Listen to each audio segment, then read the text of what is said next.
So what I'm going to do today is compare the setup of the Nike Fuel and the Fitbit. And now, in keeping with the spirit of our show, I thought that I should come up with a sufficiently extreme method for testing these two devices. So against my better judgment, I've decided to train for a half marathon. And I found myself the Water to Wine Marathon in wine country here in Northern California on August 12th, 2012. Ah, what have I done? At least there will be wine at the end. Anyway, let's start with a Fuelband. Let's see how I go about registering, downloading the apps, and getting it all set up. So my first step here is to download the desktop software. Note that it is Mac compatible. I have to say, I already wish that this was a website. And then there's firmware updates. Of course there are. So definitely not a clip on and go. Oh, log in with Facebook. I know this is how Facebook takes over the world, but I like it. Opening Nike Plus Connect. Okay, I am not digging this software situation at all. Okay, so I'm successfully logged in. I have done nothing. Oh no, and I'm like halfway through the day. Okay, I gotta go. Oh look, does it have little tips for me? Oh no, it just has shopping. Thanks a lot, Nike. Now I'm going to sync my Fuelband with the iPhone app. So now let's do our Fitbit. I'm gonna go to fitbit.com/start. We have the Fitbit Ultra. Oh good, more software. Download. Ooh, one strike against Fitbit. No Facebook integration.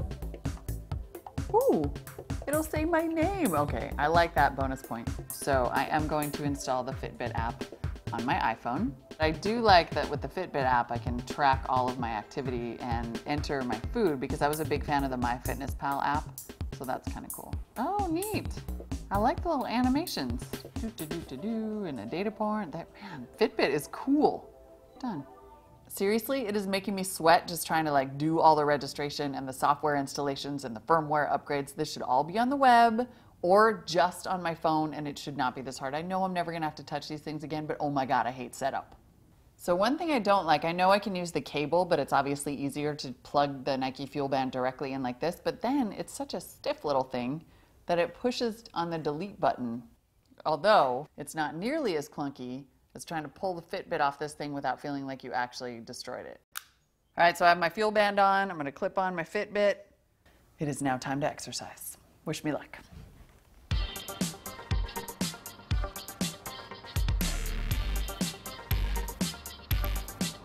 Okay, I'm starting my half marathon training today. I have to do 3 miles. I have my Nike Fuelband and my Fitbit. So I'm gonna go my 3 miles. I'm gonna sync at the end and see which one makes me feel better about all this hard work.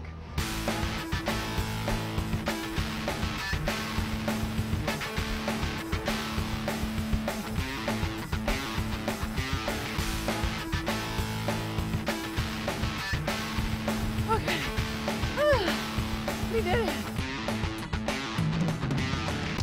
Dude, I'm already at 2,300. Boom. Okay, I just finished a 4-mile training run. Ooh.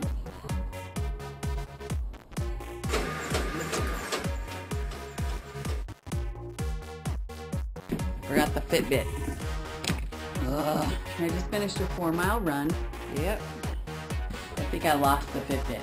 I just finished a 7-mile run. Just kidding. So I danced around, washed my face, and danced around, brushed my teeth.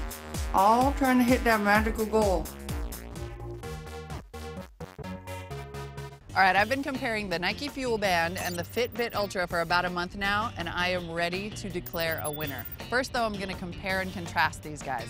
I will say that as motivational devices, if you're looking to get off the couch or improve your kind of overall fitness, both of them really work. They make you want to do more. In fact, I signed up for a half marathon just so that I could test them appropriately. And I'm up to 8 miles, which I feel pretty good about.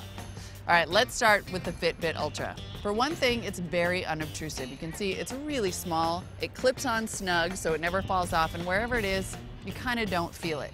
You can collect so much information with the Fitbit. And then it spits out these beautiful charts, so you really get this awesome narcissistic picture of how much you're working out.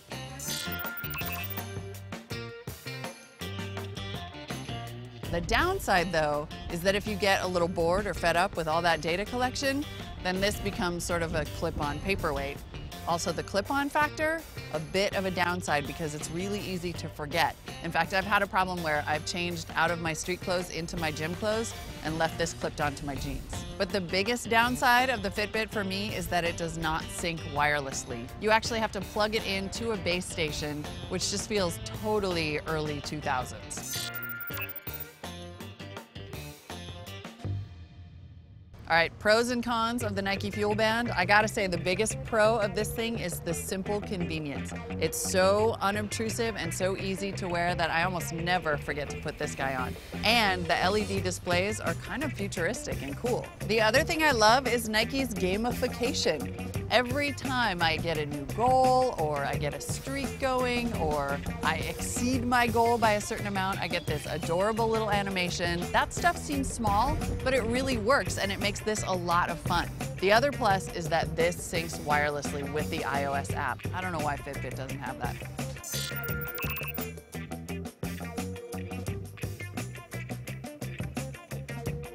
All right, downsides to the Fuelband. First, it is expensive. It's $150. And then finally, the Fuelband is part of this whole Nike family of products, and they don't talk to each other. Like, this can't talk to the Shoe Pod, and it can't talk to the Nike GPS running app.